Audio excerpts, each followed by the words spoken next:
Everybody was kung fu fighting. Those dudes was fast as lightning. Oh, yeah. Welcome in, randos, to the Fandom at Random podcast. We are back in the saddle again. Yes, sir. Feels good. We got Brian. Over here. I am Ed. And we have a terrific, fantabulous episode for you today.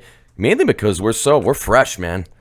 Got a nice rest. Very refreshed. It was nice, but it's good to be back in the seat piloting the show again. Yep. So we took our first week off in, I think, about 2 years. Yeah. So we've been going strong, releasing weekly content because we love you guys out there. Absolutely, yeah. And we went to Fan Expo Boston last weekend. Huge success. Yes, sir. It was a very fun show. We have a lot of footage that'll be dropping in the coming weeks. Yep. Good Granite Con this weekend up in Manchester. So if you're heading up to Granite Con, randos, keep your eyes peeled. We'll be there. Look for us. But we are going to we've got the news at random today, and we have a terrific random review on the latest Marvel movie. A little bit of Shang-Chi action. Shang-Chi. Not Sean? It's a plot point. Sean, you named your fake name after Sean? Oh, Aquafina. Never change. We love you. All right, let's get into the news, Brian. What do you say? Yeah.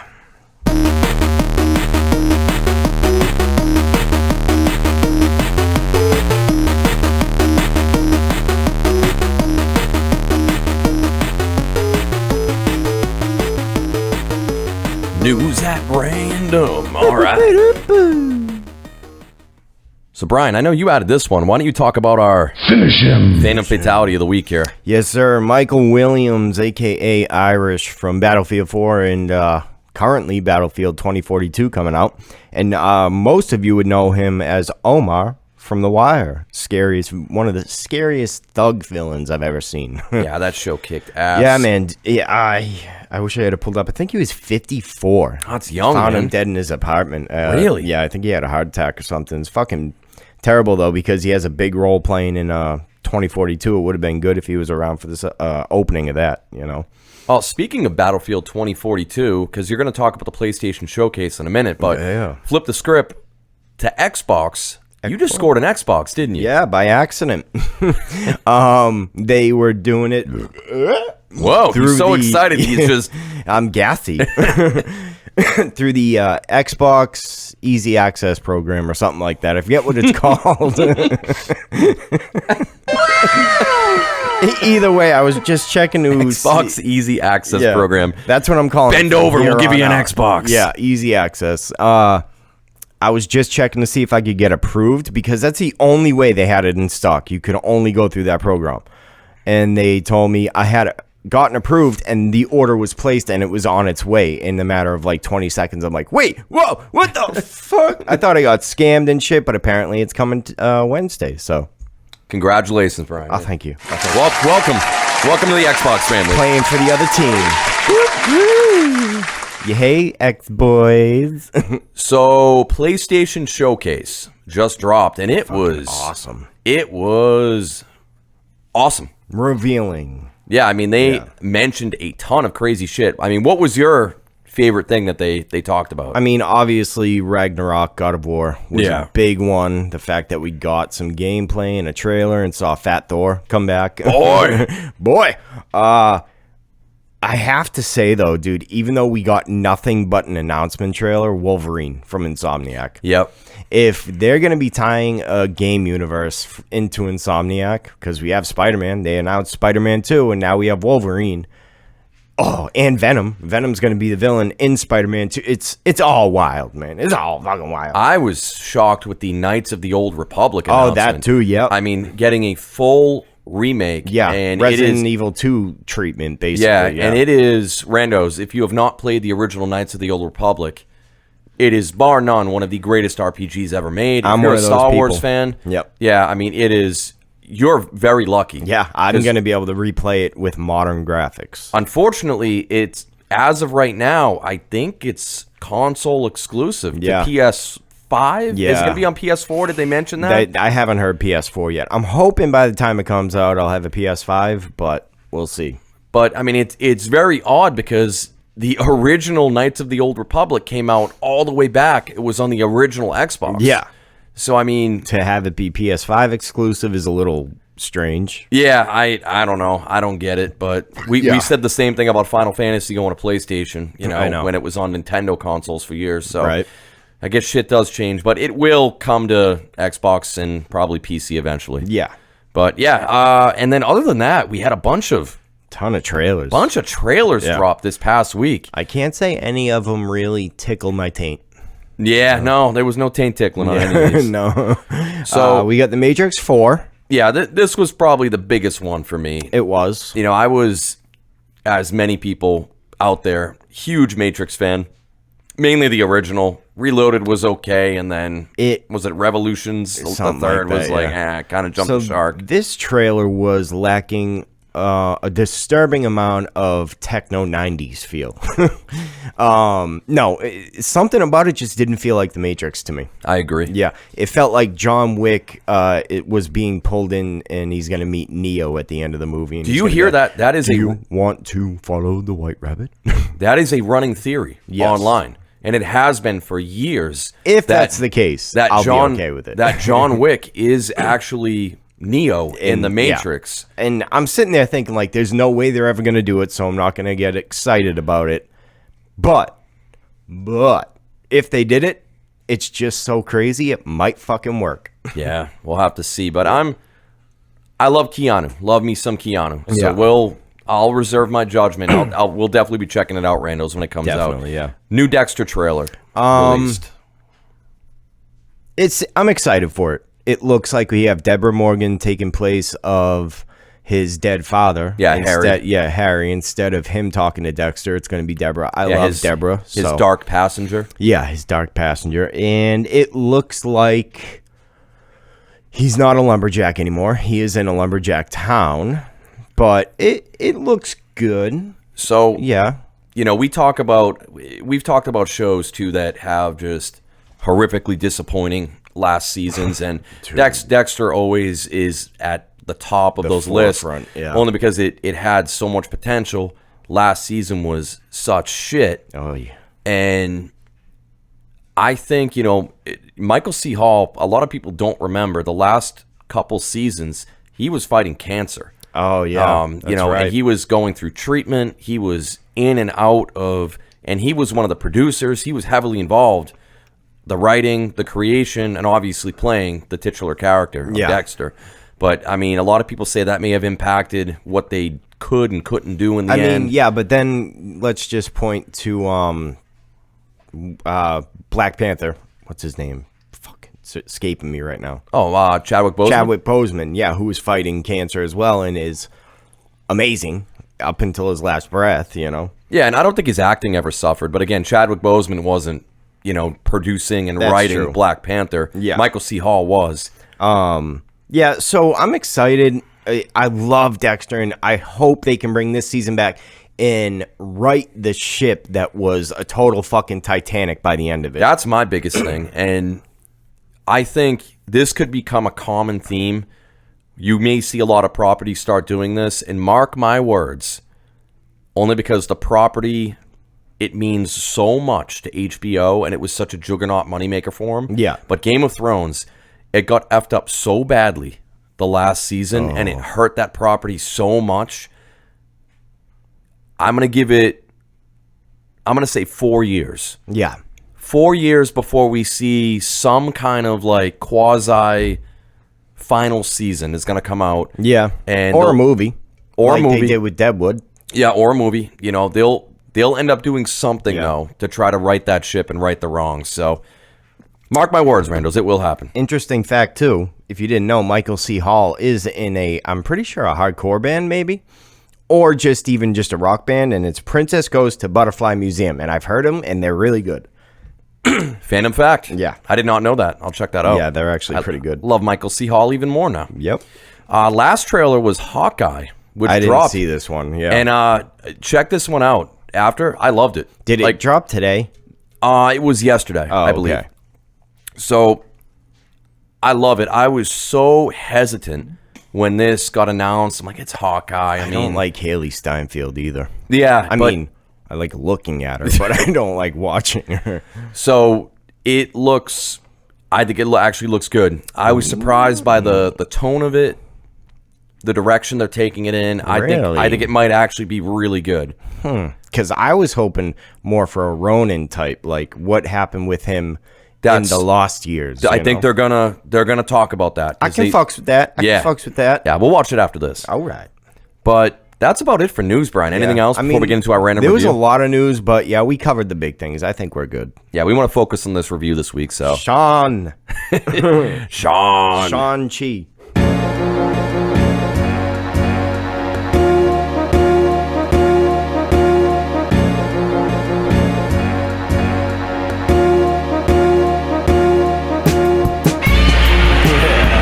I'm throwing Godzilla in. Asian dragons. That's a randos.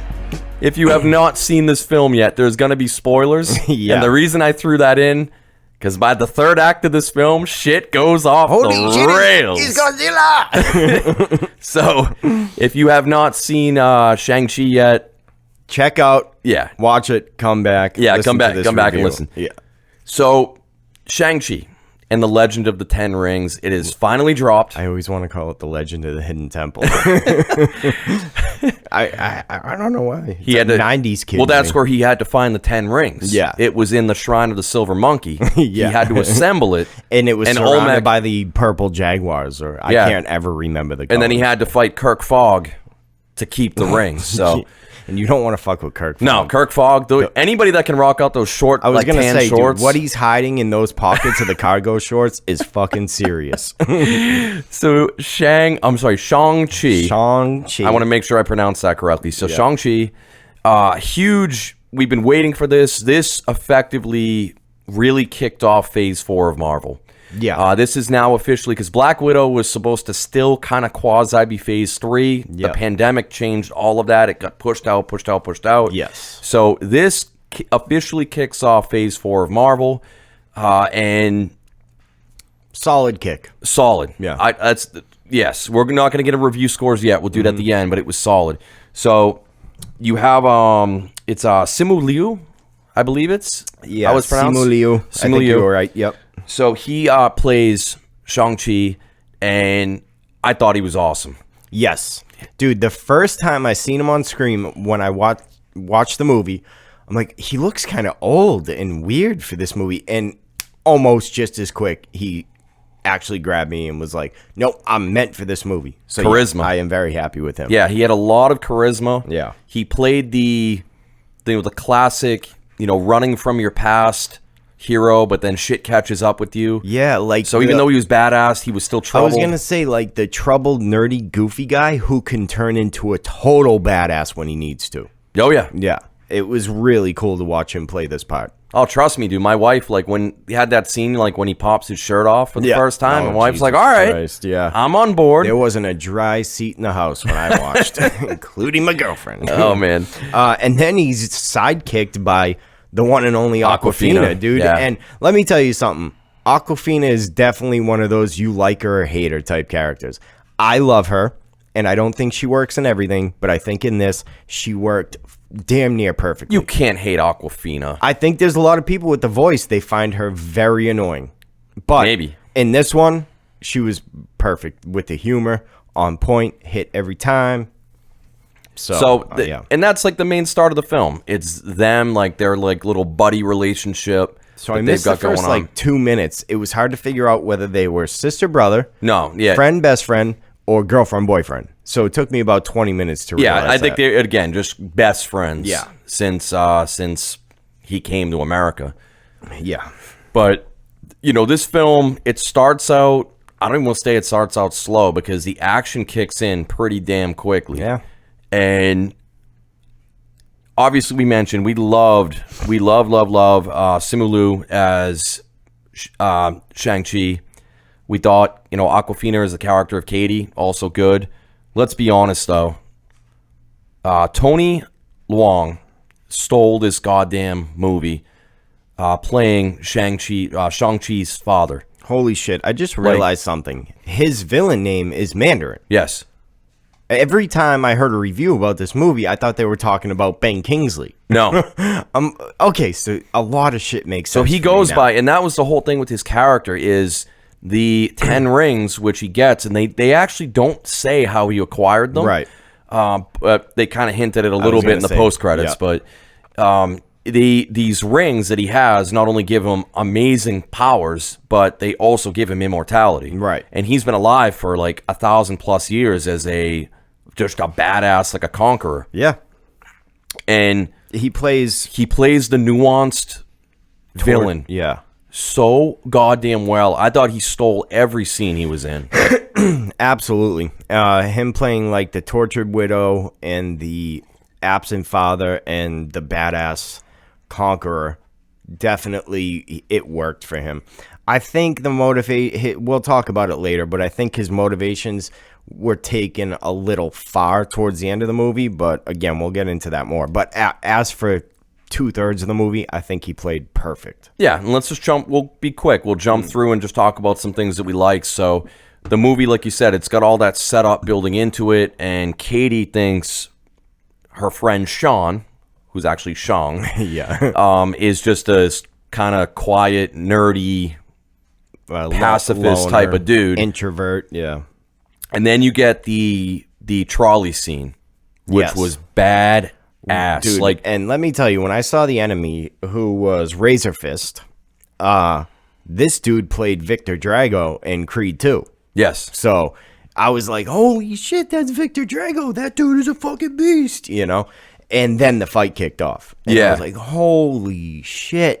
Yeah, and the fight choreography, because I went into this and I wanted a good kung fu film. Yeah. And the majority, like the first half of this film, that's what we got, in my opinion. It Absolutely. was great fight choreography. It was still grounded enough. It felt more like it was following the road of Captain America Winter Soldier, Yeah. in the way that the choreography was well thought out, Yep. well executed, and grounded. For now. For now. For now. But that trolley scene was really badass. Not only that, but we had Aquafina actually be useful rather than a useless sidekick. She jumped on the wheel, was steering the bus, was offering humor through this huge badass action scene. So it really played out awesome. Yeah. Yep, and after all this, the movie just super propels, like breakneck very pace. quickly. Yeah. Then he's like, all right, we need to go find my sister. They end up hopping on a flight to go to China. Yeah. And they end up getting led to that underground battle circuit, which the cage fighting. which we get to see. We get a Yes. cool little cameo from Wong. Mr. And Wong. fighting what's his face? Was that him? I can't remember his name. Yeah, it's The Hulk. yeah, it's character. Hulk's enemy. Wow, it's escaping me at the moment. Yeah, I couldn't remember when I was watching it either. But I saw something weird and I was like, wait, that isn't. No, that isn't. Wait, that is him. But yeah, you're right. Abomination. Abomination. Yes, That's who it is. Yeah. it was in there somewhere. It was him. Okay. Yes, it was Abomination. He looked a little bit different. Yeah. Like they changed up the CGI a tad. That's what they I actually thought. made him. I think he had like the fins coming out, so they tried to make him look a little bit more like his comic That's counterpart. what threw me off. He looked more fishy. Yeah, rather than like a Ninja Turtle. So I was like, something's fishy here. So I thought it looked better. I thought it did. looked a lot better. No, he than looked the, like a badass, and Wong served him his own ass on a plate. yeah. So you see that fight, and then Shang ends up getting signed up to go in and fight, and of course it's his sister. Yeah, and he takes his shirt off, and Yeah, that's when the everyone's shirt gets popped off, and then and holy fuck, is that dude cut? yeah. Jesus Christ. Yeah, and another cool thing, he did like almost all of his own stunts. He's an accomplished martial artist. I assume so. In a movie like this, you do not want to use a stunt double. Yeah, and he was pretty adamant about doing that. Yeah. When he signed on to play Shang-Chi. And it's kind of cool. Like, if you go back and you look at his Twitter history, he was courting Marvel for years. Oh, really? To get this role. Like, he just kept poking them, saying, Marvel, hey, Shang-Chi. He's like, I'm perfect for it. Give me a shot. Give me a shot. And he just kept hitting them with it. I think that's kind of a little pathetic. I don't know, man. Like, if you, I mean, it worked for him, so I can't hate too much. if you want something that badly, yeah, Like you got to go get it. It worked for him, you know. He got a shot out of it. That's like Gretchen trying to make fetch happen. It's just not going to happen. Fetch is not going to happen, but it Brian. did happen, so it worked out for him. I'm happy for him because, as we've seen, this movie definitely set him up. I'm guessing to be part of the new Avengers at one point. Oh, 100%. So it's going to happen. But yeah, so we get that underground fight scene. He fights his sister. Fights the sister, and then they get ambushed by the assassins. Yep. Bad Daddy shows up. Bad Daddy. They get dragged back to the headquarters. So where the father, starts to explain his motivations and the 10 rings and why he's doing what he's doing. Yeah, he's pretty much telling them he wants to get the family back together, and you're getting a lot of like those. The dad got a lot more character building, in my opinion, than Shang-Chi did, and I think a big part of that too is even though it's Shang-Chi's origin story. Yeah, Marvel's locked and loaded. Like he's now in the universe for the future. They can take their time now, fleshing the character out more. Right. I think it was a smart move because every protagonist is only as good as the antagonist. Gonna say, without a good villain, you don't have a good movie. And we got that awesome troubled villain in the dad role. And yeah, it was believable because again, he was grieving the loss of his wife. He had this power at his disposal that he could use, and he had lost his mind a little bit because we all know grief can do weird shit to people. Absolutely. If you already have the power to fuck people up, your mind is just going to be a little bit easier to mold, and he thinks he's hearing his dead wife's voice telling him to come rescue him, Yeah, and I thought it was cool, too, showing, like, the first time they met. Yeah. And he goes, through that forbidden forest, makes it to that little pond area. Anyone get Pokemon vibes? Pokemon Red Well, and Blue? we're talking Pokemon later. Yeah, when we get to the later too. When we get to the third act, so I'm thinking like this is where it really kicked off Pokemon for me, and then it would just catapulted my feelings of Pokemon later. Yeah, and like and this is like the progression of the movie where it was a lot more grounded in like almost more of a kung fu flick. It was also a lull. This is where it started, where it slowed down for a while. It did. Yeah. It did. There was a lot more dialogue, kind of story and world building as to what's going on. If anything, I think they went a little overboard to build his character, but it was more advantageous than not advantageous. But I was a fan of that, the fight that, Shang's father and his mother, it shows them having that fight. They say at one point, like, she's the only one who could beat you, or something like that, right? Pretty much, yeah. Yeah. Even with him having the 10 rings and her not, her fighting style or whatever that mystical art that her people use and know of, it was enough to trump him. Yeah, it was the power love. They're airbenders, and they're about to fight the firewalkers or whatever. I don't know, man. She was like bending water, bending air. She's the last airbender. I was getting some Avatar vibes too, with some of the elements coming into play. No, I'm like, whoever directed this could definitely stand behind a Avatar film. Yeah. But we already getting that, so. Yeah, just not M. Night Shyamalan. Please keep him away from We've Avatar never gotten universe. a movie before. What? There is no movie in Boston. There is no movie. All right, we digress. So, getting back into this, they're at the headquarters, and he's just dad dicking both Shang and his sister. So much naughtier. And come to find out, we mentioned, we kind of glossed over this. His sister's super badass too. Yes, but she was like non-existent. Like, do you remember seeing her half of the movie? Because I don't. her character, I will admit, it was a bit thin. Yeah. Pretty much her whole plot line was, I was a girl, I was a woman. They wouldn't allow me to train because I was a girl, but I did it in secret, became a badass. And then her whole issue is, when Shang left, he told her he was going to come back for her. Right, yeah. He said, in 3 days, I'm coming back for you. We're going to leave. And then he never came back. Well, I mean, that's what happens when you go to get milk and cigarettes in the hood, bro. You don't come back. So she was butthurt over it. Yeah, but she became super badass. I mean, she trained by herself. Looks like it worked out in her favor as far as I'm concerned. Yeah, that haircut, though. Oh, my God. Yeah, dude. That's not good, man. It didn't play well for her. That was like Uma Thurman from Pulp Fiction wig. Yeah. Like, oh. Except it worked a little bit on Uma Thurman and not on her at all. Yeah. I don't know. Maybe I'm nitpicking, but I'm like, really? Yeah. I'm like, no, her whole character, her look, her presence, everything just kind of felt like they could have done more with it. But yeah, maybe we will see more. I liked the character. I thought it had a lot of potential, but I think they left a lot on the table. Yeah. But then again, you only have so much time in a movie to flesh out certain characters. So he explains that his Shang-Chi's mother / Mandarin's wife was part of this legendary group that protected some legendary door. Sorry, I'm not getting all the details right right that's here. pretty much it. And that when they're from a spiritual, like, when they got place. married, her group did not approve of it, and when they thought she died, she was actually kidnapped, put behind the door, and now she's speaking from behind the door to the Mandarin and telling her that she's trapped and she needs to be rescued. Did I get all that? Pretty down? much, yeah. And again, whenever we say Mandarin, we're talking Shang's dad. Yes. Okay, so yeah, my bad. Sean's dad, yeah. Which he effectively is a real Mandarin. Yes. Even though we've technically he's the third Mandarin at this point because of all the stupid fake outs that Marvel decided to do with the Mandarin character. So his motivations are for shit. He wants to kill the colony / group and save the non-existent mother.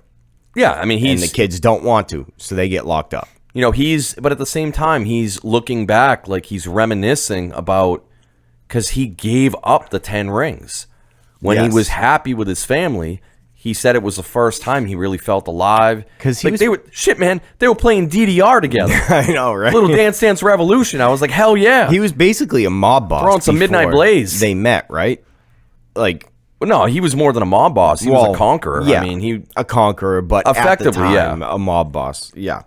So it really played on their relationship. Like you said, they had a lot more character building than even Shang-Chi. But it was sweet and emotional. And his methods that he wanted to use to rescue her, the kids didn't agree with. Yeah, and that's where you see that, the rift. I mean, he brought up, that's his whole demeanor changed when his wife died. You know, he brought up his kids. He put, he associated, he admitted he couldn't even look at his daughter anymore because every time he looked at his daughter, he saw his dead wife. Yeah. And because of that, he just tucked her away. He wanted to protect her, I guess in his own way. Yeah. And then he literally turned Shang into a killing machine. And killing machine through that, I mean, he killed his childhood. Yeah. That scene was crazy when he's like, Shang's only like 5, 6. I'm kind of glad they didn't make it so he didn't kill anybody. He was just a badass warrior. Like, no, he was trained as an assassin to kill people. And he did. And he did. Kill people. He admitted to it. Yeah. He said he didn't, but then he came back and said he's not like he did. Yeah. For some reason, it felt more realistic. Like, I don't know. I expected them to be like, oh no, he never killed anybody, but he did. He's an imperfect character. But the dad ends up, they're like, no, he's like, screw you, dad. This is a dumb plan. Not my dad, Rick. My mom is dad. Yeah. And he ends up again just dad dicking him. They end up throwing him in the dungeon because every hideout needs a dungeon. Yes. And who do they find down there, Brian? Dude, this is where it turned for me. This was the turning point of the film. What we thought was the real Mandarin in Iron Man 3. Yes. Was actually Trevor Slattery. Played by Ben Kingsley, famous actor, classically trained. Yep. And he's hanging out with a motherfucking Pokemon. What? Named Morris. Yeah. It's like, I don't even know what that thing was. It was like two furry pig butts back to back. It had no head and like butterfly wings. And I wanted to take it and go... just because it was so soft yet luscious. I don't know. It was fucking weird. And then this is where the movie really just took. I'm like, okay, wait a second. I look over at Taylor. I'm like, that's motherfucking Trevor / the Mandarin. And she was like, who? She didn't remember him, and I did. And I'm like, oh, God, Iron Man 3 is unfortunately forever burned into my mind. The first half, let me just put on record, the first half of Iron Man 3 is probably one of my favorite Marvel movies ever. And then the twist comes, and it's my least favorite Marvel movie ever. He played an amazing fucking Mandarin until we find out he's not the actual Mandarin, you know? So they're pretty much keeping him alive, keeping him there just to do he's a jester. Entertainment. Yeah, he's a jester for the real Mandarin. But he's like, all right, yeah. He's like, I can talk to this Pokemon. He actually he's got Morris on his lap, and he's asking Shang-Chi if he's real. Wait, you're real, right? Yeah. Morris says you're real. You okay? Dude, I wasn't happy with it. I didn't like it. It was weird. I didn't like it. It was definitely a risk to go in that direction. It was, and I think some people did like it, but so they end up breaking out of that facility because again, Ben Kingsley's the fake Mandarin. I'm just gonna call him the Mandarin. It's getting confusing at this point. Yeah, we'll call him the Mandarin. So they end up kidnapping the Mandarin. They take his little Pokemon pet, who claims that he can guide them through the mystical forest, which is a maze that also crushes and eats you. And they run into trainers, and we kind of glossed over battle. Yeah, pretty much. Yeah. Yeah. Hey. You want to get your water badge? I've been fighting for these Pokemon for weeks. Test me now. Some bullshit.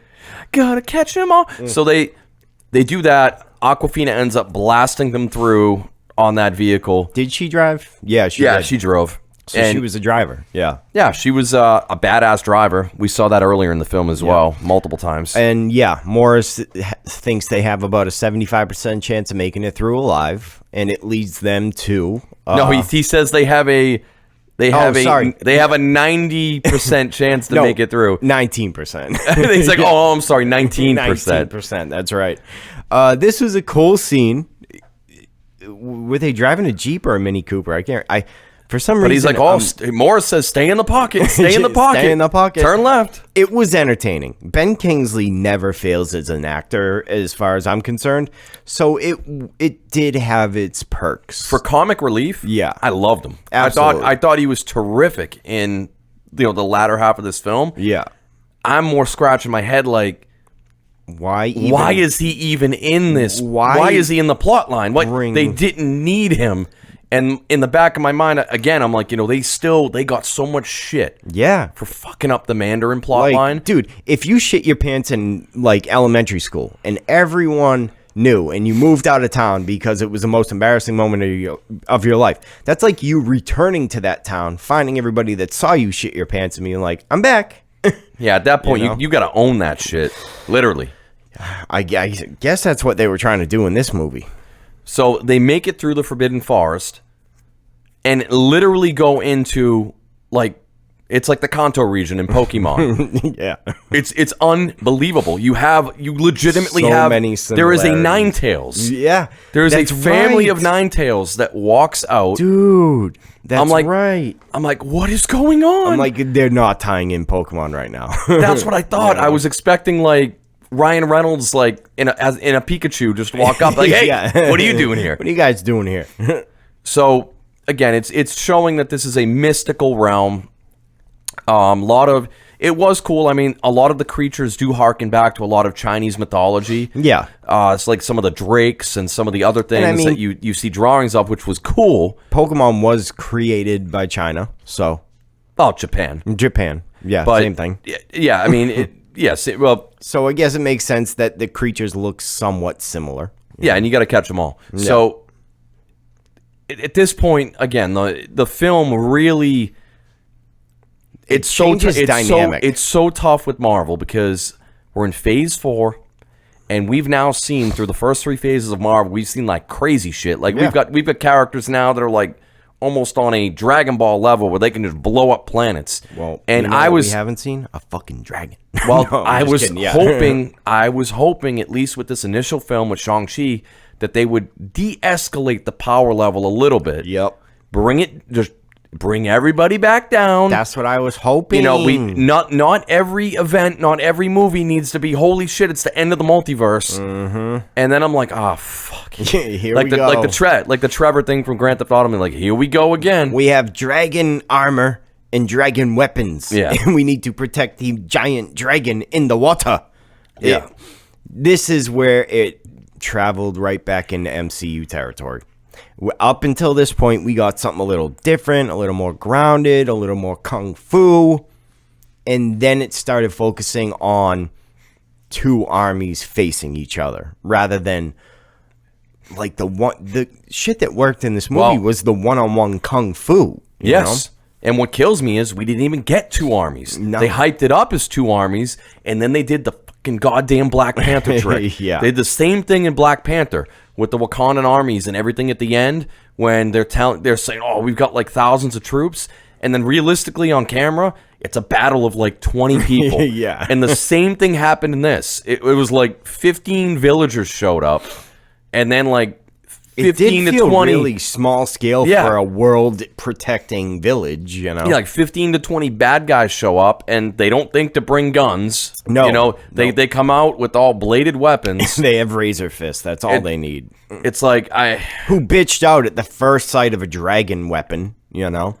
He was like, okay, we work together. Yeah, and we'll just get right into it. You know, Shang-Chi, they end up finding their aunt, who I don't want to gloss over this. No, yeah, because Michelle Yeoh, dude, Jiang Nan was her name. She is a legend.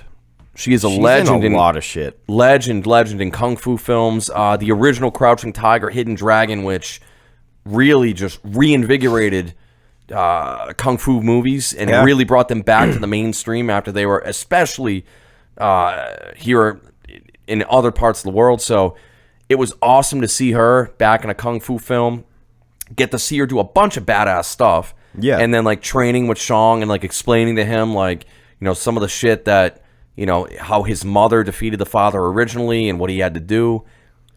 But yeah, she was kind of the second setup to the whole backstory with, you know, the widowed father, and it kind of moved fast. Like Aquafina was getting trained, and all of a sudden she can hit a fucking bullseye from 1,000 feet away with an arrow. Yeah, it's like one day of training and she's a master archer. Yeah, and then, you know, one day of explanation. It just felt really fast. Yeah.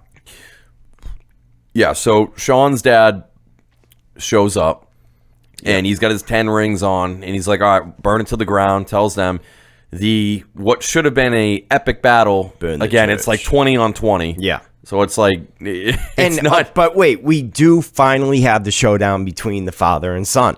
Like, the ultimate kung fu battle. And then it didn't. Yeah. Then it didn't. It was... With the 10 rings, it turned into another MCU battle. Kinda. Yeah, I mean, you know, Shang had that level up. He's got the dragon armor. He's got that double-bladed weapon with the dragon blades. So it was cool. The initial one went back and forth. Then his dad was like, you know, Super Saiyan 5, fuck this! Yeah. Like, right into the water, fucks him up. And then he, like, blasts himself. And then he starts just wailing on that giant... He's like kickbox, Jean-Claude Van Damme training. Yeah. Yeah. So Shang's dad, again, he's still distraught. He ends up breaking down that barrier, even though they tell him a million times. It's like, dude, you're being duped. Yeah. Like, this is like the Soul Stealers. Bro, you're crazy. So he's banging out, and then all of a sudden, those little creepy, like, flying... Yep. The flying monkeys from Wizard of Oz show up. I mean, they're almost... I don't know what they're almost are. like flying like little Cthulhu's in a way. Yeah. They got the tentacles and shit. Yeah, they were scary. And they cannot be killed with anything but dragon scales. Yes. So, original weaponry won't work. So they go down, and yeah, we see that. Then everyone's like, oh shit, I guess we do need to fight together. They start doing that. They start soul sucking. Shang's dad is still banging on the fucking barrier. He's still banging one out over there. And Shang is like down in the water, and he has this like moment. Falcor, I need you. I kept calling back to so many movies in this one movie. I don't know why. So he has that moment, and then a goddamn dragon. Yes. A dragon shows There's up. a dragon. We get a dragon. Not only one. Wait. I'm already blanking. What was the second? What was the big bad? The big bad it's pretty much Cthulhu, man. Yeah. That's what it looks like. So yeah, we get like I'm gonna call it Cthulhu, because that's what it looks like. Cthulhu, yeah. And it makes sense, because Cthulhu, like the soul sucking, like messing with people's minds, that's in line with, I didn't think they could openly say it was Cthulhu. right. based on the universe restrictions, whatever you want to do with properties, but the thing was pretty much Cthulhu. Yeah, So, and it was trying to suck the soul of the dragon because ultimately he'd be unstoppable at that point. yeah, and this is where, again, like, shit's just going crazy. Well, and then they do it to make him more powerful and have a bigger presence as an Avenger.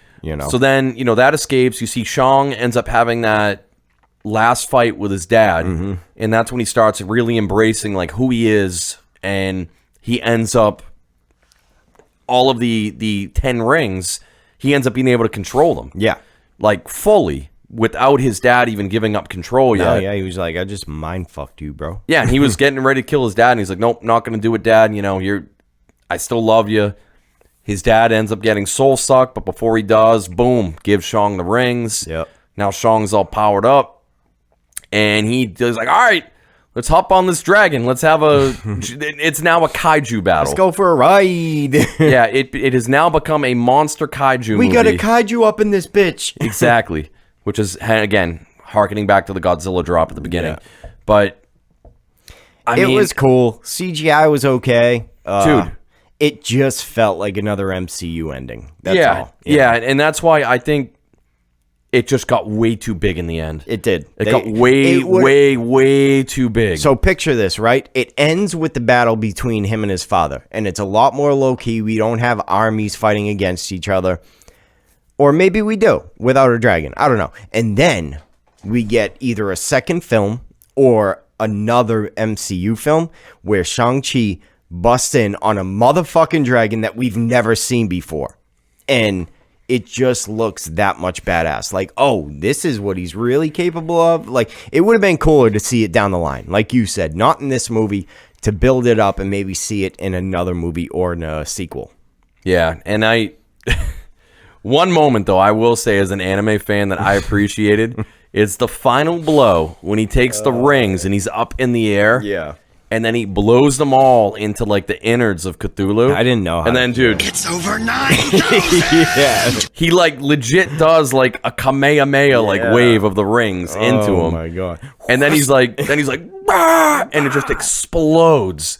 And I'm like, holy shit. I'm like, this is, like, straight up Dragon Ball shit. You know me. The more blood, the better. So I was like, okay, I can fuck with that. But it was a little crazy, too. I'm like, oh, shit. Yeah, and even at the end of the film, Aquafina makes a joke. She's like, "Oh, Shang," and then he did a Kamehameha wave. Like, I'm like, oh yes. So yeah, and we mentioned Aquafina at the beginning, but she stayed relevant through this whole movie. Yeah, I give she was her fine. a lot of credit. They used her to a very good extent. Not too much, not too little. Not using humor where it shouldn't be used, like in Black Widow. Not overusing the humor. It was really well done. Yeah, and again, like you said with Aquafina, like her or hate her, she does tend to steal every scene that she's in. So they did do a good job of kind of reining her in and using her sparingly. Yeah. I still thought it would have been funny if somehow they put a Raya and the Last Dragon Easter egg in there or some kind of reference because she plays Shisu, the water dragon in that film. That's right. And then a water dragon literally comes out to save the day. Yeah. And I don't know. It would have been funny if they somehow could have made that joke. That would have Both been Disney nice. properties, but Yeah. maybe just the fact that she was there was kind of the Easter egg. But Maybe. But it was good. And, they wrapped it up pretty good. And that's when... So the scene after, when they're talking to the... Mr. They're and Mrs. friends, Smith, yeah. They're friends, and Mr. Wong shows up. Yeah. They're like, and so we were battling a dragon, and this guy's doing a Kamehameha, and then he just shows up. It's like, okay, cool. Here we go. And that's when, the movie ends. Yeah, and we do get some post-credit scenes showing that, I believe with, it's Captain Marvel, you've got Wong. Right. You've got Bruce Banner. I forgot Who's Captain no Marvel was longer there. Bruce Banner is no longer Professor Hulk either. Yes. He's back to regular being Bruce Banner. So, and they haven't mentioned that. So I'm curious to see how he was able to revert back. They're analyzing the metal of the 10 rings. It's not vibranium. It's actually surpasses the age of vibranium. And what else? They said a something bunch, Chikari metal or some shit like Yeah, that. But a it's bunch- really old. yeah, a bunch of just hyper technical mumbo jumbo. Yeah. But at the end of the day, they're figuring it out. But they also said it seems like they're acting as a beacon Right. of some sort. So we're not. If you follow the MCU at all, we're not idiots. Obviously, this is harkening back to Eternals. This is probably something to do with the Eternals, the Ten Rings themselves. They had to be set up somehow. So Marvel loves their crossovers. I'm guessing we could Yeah. see some Shang-Chi That in could the be cool. Eternals film. Yeah. I'm with you though. Like, if he is part of the new Avengers roster, I'm all for it. Yeah. I thought he did a great job in the role. I think especially with the whole the Ten Ring thing, like, Dude, if he's there's- pretty bad. He's technically immortal now. Right. Yeah. And if there's not a fucking viral video that comes out soon of him riding that dragon with the never-ending story playing in the background. You've got good video editing now. Can you You're do right. it? I could do that. Do it and post it on our socials. You might have a treat for you guys. Yeah. Holy shit. Just came up with some video gold right there. Was there a second cutscene? I can't even remember. So there was that, and I think we left after the first one. If there even was a second one. yeah, and I think there was. I'm trying to think. Yeah, of what the I'm hell. shitting the bed on It was this one. I something. can't It was remember. something small though. Yeah. Either way, so we find out the 10 rings are more important, which we already knew, and they're a beacon for something, probably the Eternals, and it leaves off kicking off phase 4. Yeah. You know, as long as you stuck it for the ending. Yeah. So overall, Brian, you want me to go first or second with reviews here? You can go first. I'll let you go All right. first. So on we're this gonna one. rank this again. It's always on a 0 to 10 scale, so it's fitting that we're gonna go how many rings, 0 out of 10. Ooh, I like that one. Would you rank this? So, my ranking, my random ranking, or random review score, I should say, on this film. So there were a lot of things I liked about this film. I thought the humor was pretty good when they did it. I thought it hit more often than not. I loved the first 2-3, like the 2/3 of acts. Wasn't crazy about the last act. I thought they jumped the shark. They went way too big. They should have scaled it back a bit more, kept it a bit more grounded, especially for the first like Marvel film kicking off phase 4 of a new character. Yep. You didn't need to go like universal destruction again. I'm gonna give it an 8 out of 10 though. I thought it was solid.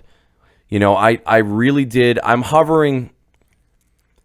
No, I'm gonna go 7.5. Oh, okay. It wasn't even your ooh. Okay. It wasn't even your ooh. I kept hovering between 7.5 and 8, and hearing myself talk about it more, and then some of the it was the ending. It Yeah. was that last third of the movie. It would have been in the 8s for me if it stayed around like grounded. Those badass kung fu, the choreography, Yep. a lot of the characters. I liked it a lot, and it just completely jumped the shark. Yeah. And turned into Jumped the dragon. It was a Pokemon slash Godzilla film Right. in the last third of the movie, which I was not a fan of.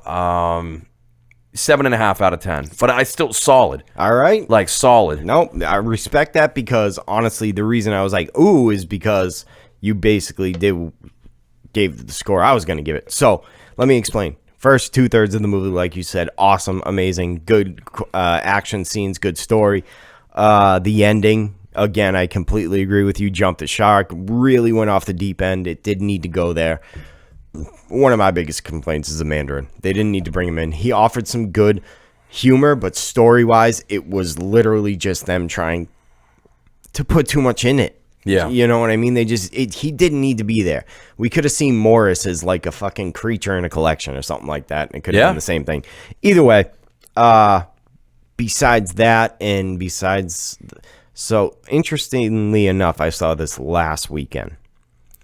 The weekend before last, and I would have given it a 9 after I walked out of the theater. Really? Yeah. And then I started thinking about it more. I really marinated on it, and I dropped it all the way down to 8. So yeah, I'm at an 8. Fuck it. I said it originally. I'm gonna stay at an 8. Yeah, I'm gonna stay at an 8. I usually review.